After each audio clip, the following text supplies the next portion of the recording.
Bien, on revient ici donc sur la scène de l'estrade, juste à côté de la place des partenaires, tous les partenaires de Big 11e édition, ce gros événement organisé par BPI France. Hein.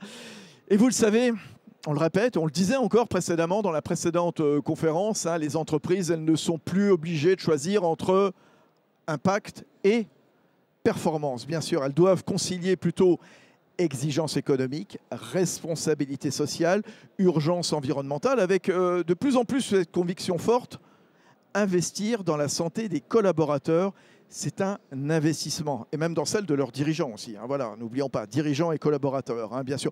D'où le besoin de réfléchir aux conditions de travail, au social, pour parvenir à un engagement plus important de chacun.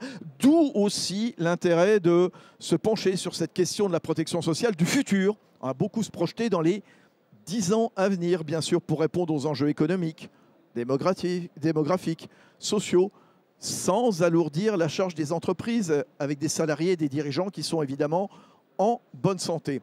Nos deux intervenants, je vais vous les présenter. Il y a Catherine Touvray. Bonjour. Bonjour. Vous êtes la directrice générale de Harmonie Mutuelle, grand acteur de la mutualité en France. Complémentaire santé, prévention, prévoyance, épargne. Vous opérez auprès des particuliers, des agents de la fonction publique, des professionnels indépendants, des entreprises. Le groupe lui-même a 6 000 salariés. Vous évoluez au sein du groupe Vive, comme c'est marqué, bien sûr. Et vous avez à peu près 100 000 clients. Et ce qui va être intéressant avec vous, Catherine Touvray, c'est de vous entendre avec quelque part cette double casquette, chef d'entreprise, je le disais, à la tête de 6 000 collaborateurs, et puis quelque part avec ce poste d'observation, hein, quelque part, avec vos 100 000 clients entreprises. Hein. Xavier Savigny, bonjour Xavier. Bonjour. Vous êtes le DRH de Saur. Alors Saur, c'est l'un des grands acteurs de la production, de la distribution, du traitement de l'eau potable. Hein. Et vous nous direz également, vous, ce que vous voyez en tant que DRH et ce que vous avez mis en place, justement. Harmonie Mutuelle, il y a un slogan, toujours d'actualité, et j'ai envie de dire de plus en plus d'actualité, c'est « Avançons collectif ». Voilà, parlons en effet déjà des hommes et des femmes de l'entreprise. Comment replacer le potentiel humain au cœur de la performance de l'entreprise? Et avant qu'on passe quelque part aux solutions, à la vision du futur, racontez-nous quel constat vous faites déjà dans vos entreprises quand on parle d'arrêts de travail, d'arrêts qui sont de plus en plus longs, d'arrêts courts aussi qui se succèdent. Catherine Touvray. Déjà très heureuse d'intervenir avec Xavier parce que la question de l'eau, là on parle de du triple enjeu social, environnemental, économique. Et voilà, dans les pays autour de nous et en France aujourd'hui, on peut couper l'eau plusieurs jours par an. Donc on voit bien le lien entre les deux. Donc moi, le premier constat que je voudrais poser, c'est celui qu'aujourd'hui, la protection sociale est hors de contrôle. Aujourd'hui, la santé, c'est 13% du PIB. Si on ne fait rien, c'est 17%. Vous voyez tous le débat qui est en ce moment. Donc autant dire que c'est juste pas possible. C'est même plus un sujet d'économie, c'est un sujet de survie de la protection sociale. Et finalement, quand on regarde ce qui se passe, c'est comme une baignoire qu'on remplit de plus en plus vite. Les problèmes de santé sont principalement des problèmes de maladies chroniques aujourd'hui. C'est les 2/3 de l'accroissement de la dépense dont je viens de parler. C'est 1/3 des assurés et donc des salariés des entreprises en France. 1/3 des salariés des entreprises sont en situation de maladie chronique. Et ces maladies chroniques, elles augmentent sous l'effet des modes de vie et pas de la génétique. Je voudrais bien qu'on ait ça en tête parce qu'on croit que c'est la fatalité. Ce n'est pas la fatalité. Aujourd'hui, ces maladies chroniques, c'est la sédentarité, c'est les aliments ultra transformés, plus d'enfants obèses dans le monde que d'enfants en malnutrition depuis la semaine dernière, 200 millions de plus en moins de 20 ans. Enfin, c'est assez hallucinant. Et c'est également les microparticules plastiques. Enfin, la liste est très longue. Et en aval de cette baignoire qu'on remplit avec de plus en plus de maladies chroniques, on a un système de soins qui est en France ultra performant. On soigne très bien, on fait des choses incroyables en matière de chirurgie, de bras bioniques, voilà. Mais le problème, c'est qu'il faut éviter que cette baignoire se remplisse de plus en plus vite. Donc ça, c'est un premier volet. Et puis le deuxième volet qui est en lien avec tout ce qui est fragilité, on y reviendra aussi, c'est le constat sur les arrêts de travail, que certains appellent l'absentéisme. Avant et après le Covid, x2. Hein, les arrêts de travail ont doublé en France en 5 ans, quelque chose comme ça, sous l'effet d'un certain nombre de nouvelles fragilités, on va dire, on y reviendra. Mais moi, je veux simplement, dans le constat, ajouter un point, c'est que selon les branches professionnelles, on est à moins de 3% d'arrêt de travail dans des branches, par exemple, de l'IT, avec plutôt des jeunes messieurs qui y travaillent, ou à plus de 12% dans l'aide à domicile, ou plutôt des femmes plutôt en situation monoparentale, plutôt qui n'ont pas choisi leur métier. Et donc, on voit bien que ça n'a à peu près rien à voir entre ces secteurs. Et vous, Xavier, chez SOR, alors sans jeu de mots, hein, bien sûr, vous la voyez, cette baignoire se remplir de plus en plus vite. Quel constat vous faites, vous, en tant que DRH de cette boîte qui a combien de salariés ? On a 15 000 salariés. 15 000 salariés. Racontez-nous ce que vous voyez. La première chose, c'est quand je me regarde, je me désole, mais quand je me compare, je me console. Donc merci beaucoup Catherine pour ces chiffres. Puisque nous, je suis arrivé dans le groupe en 2020, en période du Covid. Notre absentéisme a augmenté, mais d'à peu près 1%. On est passé de 4 à 5%. Donc finalement, entre guillemets, on est désolé, mais en même temps, on est content que cette progression ne soit pas aussi intense. On constate premièrement une augmentation des cotisations, parce que je pense qu'il y a beaucoup de personnes ici qui sont intéressées par ce sujet. Ça, c'est un des enjeux majeurs, parce que comme le disait Catherine, on ne peut pas se permettre en entreprise d'avoir quelque part des dépenses qui sont hors de contrôle. Ça, c'est le premier point. Le deuxième point, on évoquait l'absentéisme. Je vois aussi apparaître de nouvelles formes d'absentéisme sur des populations qui auparavant n'étaient pas concernées. Si je prends la France, on a à peu près 7 500 collaborateurs. On a, on va dire, 5000 collaborateurs qui sont sur le terrain, les gens qui vont s'assurer de la recherche de fuites, la réparation des canalisations, les nouvelles installations. Donc des populations qui auparavant avaient de l'absentéisme plutôt lié à des problèmes physiques. On voit de plus en plus arriver des arrêts maladie pour des problèmes liés à du stress et ce qu'on appelle aujourd'hui le bien-être mental. Et là, ça touche pour nous des populations beaucoup plus jeunes, des populations qui sont rentrées sur le marché du travail.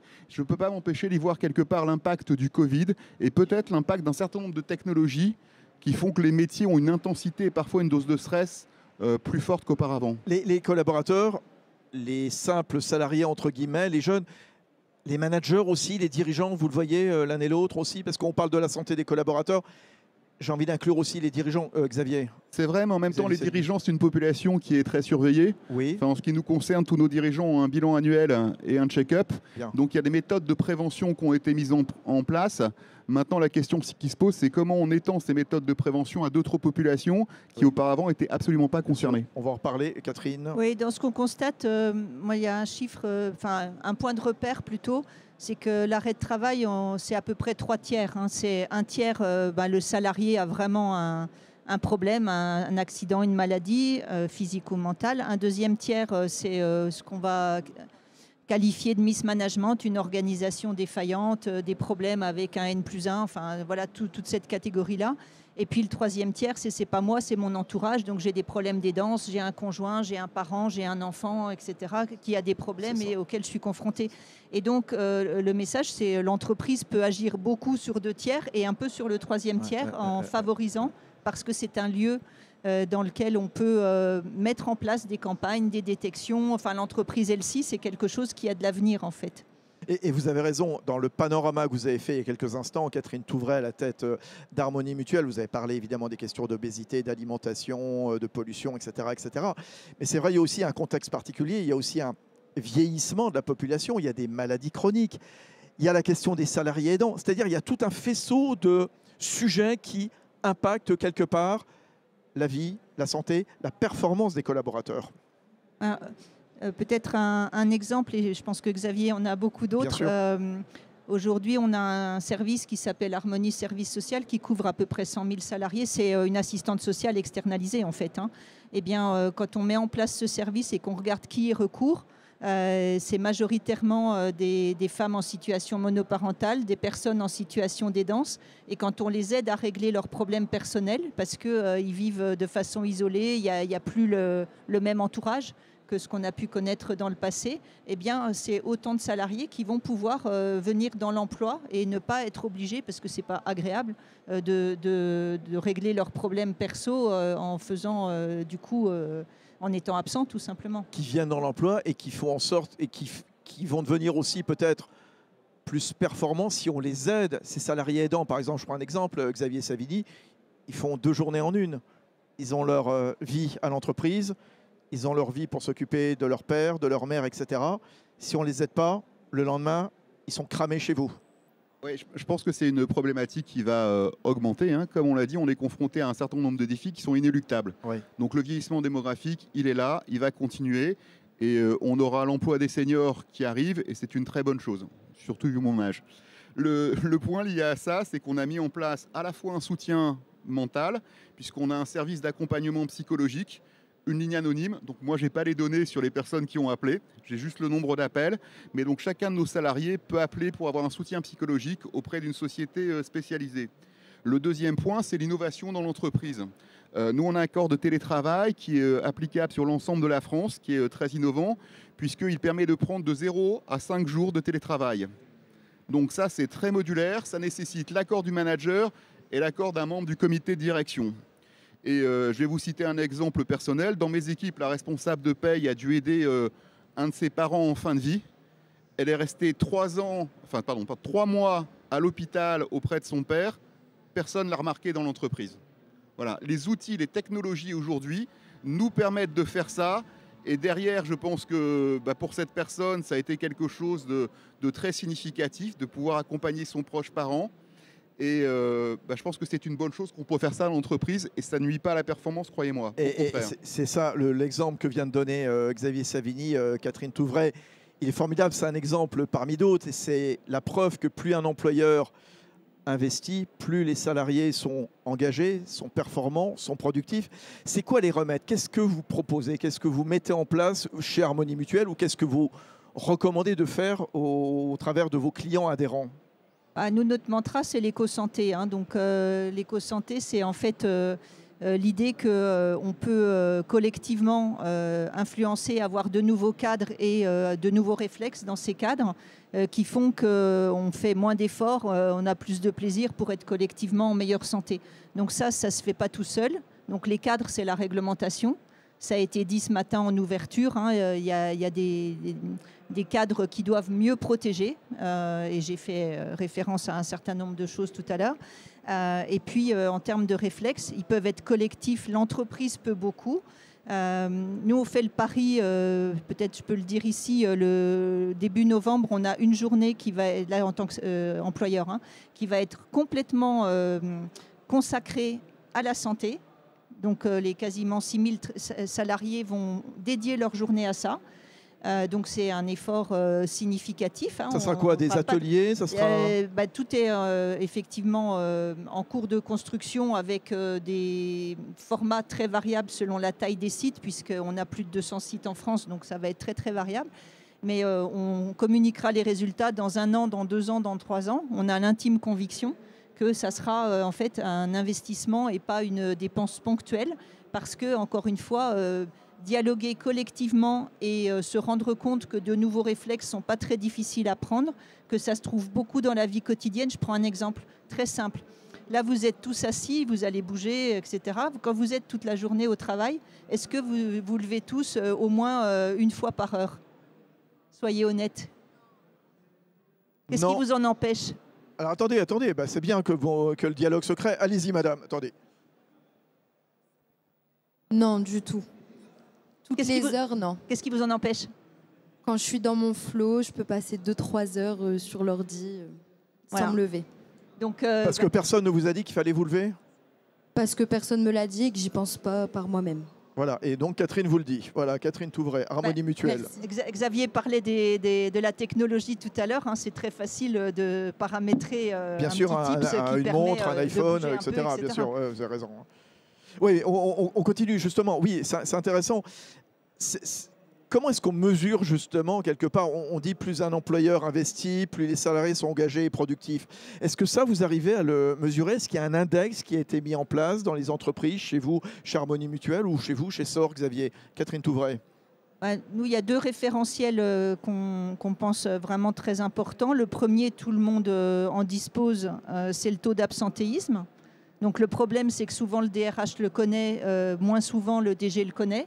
Or, c'est un problème de direction générale. Pourquoi ça ne remonte pas? Pourquoi il faut que ça remonte? Je ne sais pas, il faut demander à Xavier, alors, il va nous dire. Xavier Savigny, sort. Moi, j'ai la chance d'avoir un DG qui connaît le taux d'absentéisme, donc, parce qu'il s'intéresse beaucoup au bien-être de nos salariés. C'est pour ça qu'on a cette capacité d'innovation. C'est à la fois important... Donc pardon, ce que vous dites l'un et l'autre, c'est faites remonter les informations. Bien sûr. Voilà, bien sûr. Bien sûr. Je pense que c'est un indicateur aussi important. Quand on se préoccupe du bien-être des salariés, derrière, je pense qu'on les récompense, ils sont mieux engagés.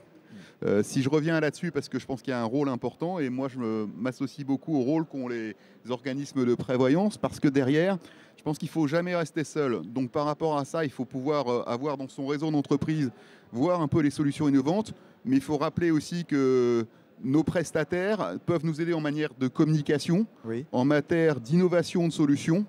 Et donc ça, c'est très important et c'est un rôle que je voulais souligner. Comment on fait connaître tous ces dispositifs existants que vous avez mis en place, soit vous, Xavier, soit Catherine Touvray? Catherine Touvray, allez-y. Je vais commencer, ce que je le disais. Moi, je m'appuie beaucoup sur notre partenaire prévoyance. Bien évidemment, on développe des campagnes de communication avec.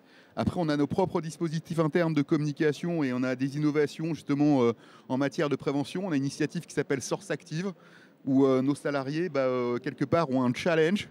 C'est par équipe de 6 et puis au fur et à mesure, on mesure combien d'activités ils ont eu, puis il y a des prix qui sont donnés. Donc voilà une autre manière d'embarquer l'ensemble de nos salariés. Puis le dernier point à pas oublier, c'est les partenaires sociaux, parce que c'est un relais très proche. Très bien. Et en ce qui nous concerne, comme on négocie l'ensemble de nos garanties avec nos partenaires sociaux, il faut qu'on ait un dialogue et un alignement qui soit très important. Oui, alors ça, c'est important ce que vient de dire Xavier, parce que c'est le propre du dirigeant entreprise. Et on en parlait précédemment avec la précédente table ronde avec le MEDEF sur l'engagement des dirigeants entreprises.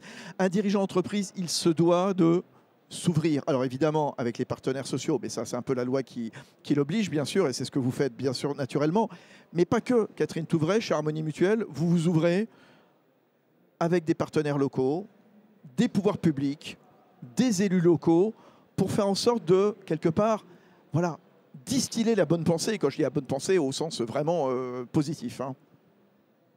On parle de santé d'individus qui vivent dans des territoires. Donc l'entreprise, elle n'est pas hors sol. Elle vit et elle dépend d'un territoire. Elle dépend du territoire, mais elle peut aussi avoir de l'impact positif sur le territoire. Donc tout ça est forcément écosystémique. D'ailleurs, dans éco-santé, il y a économique, écologique, il y a aussi écosystémique. Donc on ne peut travailler ces sujets-là que de façon transverse avec des coalitions d'acteurs. Éco comme économique, écologique, écosystème. Voilà, c'est ça. Ouais. Et ça conduit à lancer des campagnes de prévention. Je sais que vous allez mener une expérimentation en Pays de la Loire, campagne de vaccination notamment.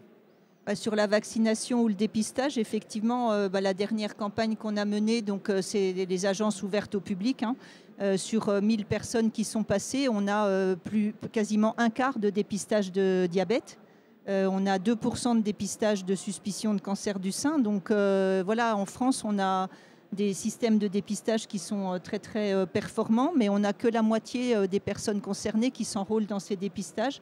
Et donc, toujours la même idée, quand c'est fait de façon très proche, que c'est facile, que ça s'insère dans le quotidien, qu'il n'y a pas d'effort à faire, alors les uns les autres, on est prêt à le faire. Par contre, s'il faut faire un effort, prendre rendez-vous, c'est compliqué, etc., c'est beaucoup moins recouru, en fait. Il faut que ce soit simple, il faut que ce soit simple, il faut que ce soit accessible et que les dirigeants d'entreprise prennent ça vraiment à leur compte. Et c'est là peut-être qu'intervient, et je reprends l'exemple que vous donniez tout à l'heure, Xavier, chez SOR, de cette chargée de paye, de cette responsable paye, c'est ça, qui est restée chez elle, aux côtés de son père à l'hôpital pendant 3 mois. Personne ne s'en a aperçu parce qu'aujourd'hui, on est en 2025 et grâce à l'IA, grâce à la tech, au digital, finalement, on arrive quelque part à aller beaucoup plus vite, à être beaucoup plus efficace quand on parle de santé. Je pense que la technologie va nous aider beaucoup en la matière. Derrière à pouvoir, entre guillemets, aider sur ces points. Je pense qu'il y a un premier point, on l'évoquait tout à l'heure, c'est la prévention avec madame, parce que la technologie peut effectivement nous amener à avoir des choses toutes bêtes qu'on peut avoir sur sa montre. Moi, je crois que ma montre me rappelle si je ne me suis pas levé suffisamment. Donc voilà, c'est des petits indicateurs. Il nous reste 10 minutes avant que vous leviez. Voilà. C'est ces petites choses quand même qui peuvent aider. Et ça va s'accentuer parce que la technologie va le permettre. Le deuxième point, tous les outils sont des outils de progrès. Donc quand on parlait tout à l'heure, il y a à la fois l'aspect mental qu'on évoquait. Bon, je crois qu'il y a un jugement que tout le monde connaît de la Cour de cassation là, qui est sorti sur les propos, vacances. et puis les propos que ne doit pas avoir un cadre avec ses collaborateurs. Comment ne pas transmettre le stress. Et donc la formation des managers, c'est clé dans la prévention, enfin dans améliorer le bien-être mental. Si vous arrivez à faire en sorte que votre manager ne transmet pas son stress à ses équipes, bah déjà ça va être beaucoup plus positif. Et puis bien évidemment, dans une activité comme la nôtre, il y a un enjeu physique, donc c'est l'amélioration en permanence de nos outils. La contrepartie que j'y vois sur la technologie, c'est que elle a, comme toujours, des inconvénients. Vous avez aujourd'hui une instantanéité de beaucoup de messages. Je reçois des messages dans l'entreprise par Teams, par SMS, par coup de téléphone, par email, par WhatsApp. Et donc, vous avez une pression à la réponse. Et je pense que là, il y a encore une fois des travaux de formation qui sont à faire pour comment apprendre à gérer ces outils. Lever le pied, bien sûr. Lever le pied, comment déconnecter, et ainsi de suite. Bien sûr. Ils sont très importants. Comment, Catherine Touvray, les technologies, l'IA, le digital, la prévention transforment la protection sociale à échéance? Elle est 10 ans, même si ça va très vite. Personne n'est capable de se projeter en 2035. Mais quand même, voilà. Comment votre métier il est en train de changer? Ouais, moi, je mettrais l'accent sur deux choses qui sont des éléments de coût, mais d'amélioration très, vraiment majeurs. La première, c'est tout ce qui est robotique. Quand on pense aujourd'hui que des personnes en situation de fauteuil roulant peuvent être en position verticale, et ce qu'on espère, c'est qu'elles pourront marcher dans la rue avec leur exosquelette quand on aura réussi à ce que ça ne soit pas plus cher qu'une Tesla. Aujourd'hui, c'est 100 000 balles un exosquelette. Demain, il n'y a aucune raison que ça ne soit pas 20 000. Donc ça, c'est une source incroyable. L'autre source incroyable, c'est les médicaments innovants. Quand vous prenez tous les traitements contre la polyarthrite rhumatoïde avec laquelle les gens vivent bien aujourd'hui alors qu'ils étaient invalides il y a 10 ans, et donc désinsérer professionnellement. Quand vous prenez les médicaments innovants en matière de cancer, quand vous prenez l'Ozempic, tout ce qui est traitement contre l'obésité, tout ça, c'est des coûts qui sont très, très élevés. Et donc, tout l'enjeu, et c'est pour ça que je reviens à mon mantra d'éco-santé, c'est de faire que ce qui est évitable soit évité pour qu'on puisse allouer ces moyens-là à ces situations vraiment dans lesquelles la technologie, au sens propre, la robotique, mais la recherche, la recherche des laboratoires pharma, etc., et la recherche fondamentale en amont, puisse être financée collectivement. Ce qui doit être évitable, ce qui est évitable doit être évité, vous nous dites très justement, Catherine Touvray. Et puis, avoir une santé aussi beaucoup plus préventive, prédictive aussi, grâce à l'IA. L'IA, ça va être un apport considérable dans votre métier. Je ne parle pas uniquement dans la gestion de votre entreprise, mais dans la santé de demain, justement, pour mieux prédire des maladies qui peuvent arriver. Oui, aujourd'hui, pour réussir à des campagnes de dépistage massives et donc impactantes, l'apport de tout ce qui va être analyse de data en amont et d'IA, d'algorithmes, est assez essentiel.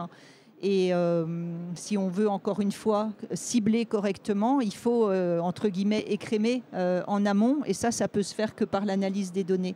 Donc cet apport-là est absolument essentiel au système demain, effectivement. L'IA, vous allez l'utiliser, alors je ne parle pas de la SOR pour repérer les fuites d'eau dans les canalisations, c'est pas ça. Bien sûr, ça va être un apport important, mais dans votre métier de DRH, au service de la santé, donc de la performance des collaborateurs, Xavier Savigny. Oui, forcément, ça va nous impacter, ça nous impacte déjà. Hein. On l'utilise notamment dans des pratiques de recrutement. Par contre, il y a quelque chose qui est très important en Europe, c'est l'IA Act, qui fait que toutes les décisions finalement sont du ressort d'un être humain. Et ça, je pense que c'est une très bonne initiative en ce qui nous concerne, parce que je pense qu'un des enjeux et une des inquiétudes qu'on perçoit au niveau des salariés, au niveau des partenaires sociaux, c'est finalement la confidentialité de ces données, comment elles sont traitées, et est-ce qu'on ne va pas être dans des mécanismes, ça c'est les partenaires sociaux qui nous le disent, d'anti-sélection. Finalement, à partir du moment où j'ai détecté que la personne a un risque, je ne vais pas le couvrir. Et donc, ça, c'est un des enjeux, parce que je rappelle que notre système de protection, il ne fonctionne que c'est un système de protection collectif. Collectif pour chacun, évidemment. Question dans la salle. Madame, je vous en prie. Bonjour, merci beaucoup pour cet échange. J'ai envie de relever un truc parce qu'on parle beaucoup de pathologie depuis tout à l'heure, de situations de quand ça va pas bien. J'ai envie de penser à l'avant, c'est-à-dire quand ça va bien, avant que la pathologie arrive ou le burn-out. Et on parle aussi d'alignement avec la performance économique dans des entreprises où globalement on parle beaucoup de ROI plus que de ROA. Comment finalement est pensé au niveau des dirigeants justement cet alignement entre la performance de l'entreprise qui doit faire sa croissance et en même temps des nouvelles technologies, certes, mais aussi moins d'échanges. Tout l'aspect télétravail, digital, amène beaucoup moins de capacité dans la gestion des difficultés au quotidien. Moi, je le constate tous les jours avec des middle managers qui sont de plus en plus désemparés sur ces difficultés-là. Et donc, comment c'est pensé dans une entreprise avec beaucoup de comptabilité analytique ? Et voilà, comment on associe tout ça ? Merci madame, très bonne question. Alors, Catherine Touvray, Harmonie Mutuelle, ou Xavier Savigny sort. Allez-y Catherine. Moi, je voudrais dire une chose, c'est que dissocier la performance financière et la performance extra-financière, c'est le monde d'avant. Donc ça, c'est quand même un point. Et du coup, on pousse beaucoup l'idée de, je ne sais pas si c'était le deuxième indicateur dont je voulais parler tout à l'heure, c'est l'Impact Score qui a été créé par Impact France. Aujourd'hui, il y a plus de 10 000 entreprises qui l'ont passé. J'encourage tout le monde à le passer. Et nous, on travaille pour que justement la façon dont on accompagne nos clients se base sur un état des lieux en fait, parce que l'idée c'est pas d'être bon ou mauvais, c'est de savoir quel est le point de départ, d'où on part et ce sur quoi on peut travailler en dialogue avec les partenaires sociaux quand il y en a. Et la deuxième chose, et je passerai la parole à Xavier, je ne veux pas être trop longue, il y a un truc absolument formidable pour fédérer dans l'entreprise, c'est l'activité physique et le sport. Moi, je le pratique, on va dire, dans l'organisation que je connais le mieux.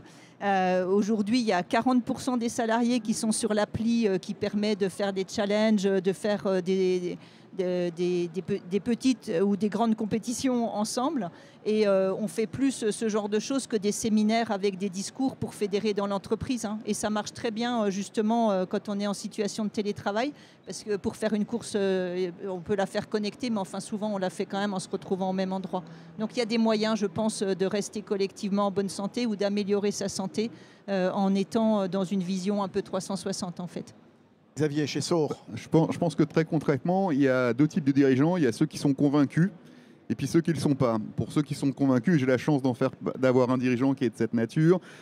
Catherine l'évoquait aussi, c'est beaucoup plus facile pour nous. Moi, il ne me reste plus qu'à convaincre le directeur financier. On prend l'absentéisme, c'est assez simple. Si je lui dis, grâce à toutes les mesures qu'on a faites, au lieu de passer de 4 à 8, on est passé de 4 à 5, l'économie, il va l'avoir tout de suite. Parce que le langage des chiffres, il ne faut pas l'oublier. Mais je rejoins Catherine. L'enjeu aujourd'hui, ce n'est pas l'un face à l'autre, c'est les deux ensemble. Et ils s'associent. Alors après, il y a beaucoup de choses qu'on doit mettre en place, qui sont par exemple sur le middle management, ce qu'on a évoqué tout à l'heure. Une évolution. Je vois mes enfants, mes enfants, ils ont beaucoup de relations sur Discord, ils ont les groupes Reddit et ainsi de suite, et ne pas voir les gens, ça les gêne pas. Je peux leur dire où sont tes amis, etc. Il y en a partout dans le monde, et puis ils les voient pas forcément. Donc tout l'enjeu, c'est d'accompagner nos middle managers qui avaient des modes de gestion différents face à l'évolution de ces modes de gestion. Parce que là encore, on a un phénomène inéluctable. Nous, on recrute à peu près 1500 à 2000 personnes par an. Et ces jeunes qui rentrent dans le marché du travail, ils ne veulent plus non plus être managés à l'ancienne. Ils ne veulent pas derrière passer par la RH pour connaître leur jour de congé. Ils ne veulent pas toujours passer par leur manager. Ils ont besoin d'un team, ça leur suffit. Et si on impose le présentiel comme on fonctionnait autrefois, là, ça va me poser un problème de turnover sur ces plus jeunes. Donc là encore, je pense qu'il y a prise en compte de l'autre à chaque fois. Il faut être pragmatique. Voilà.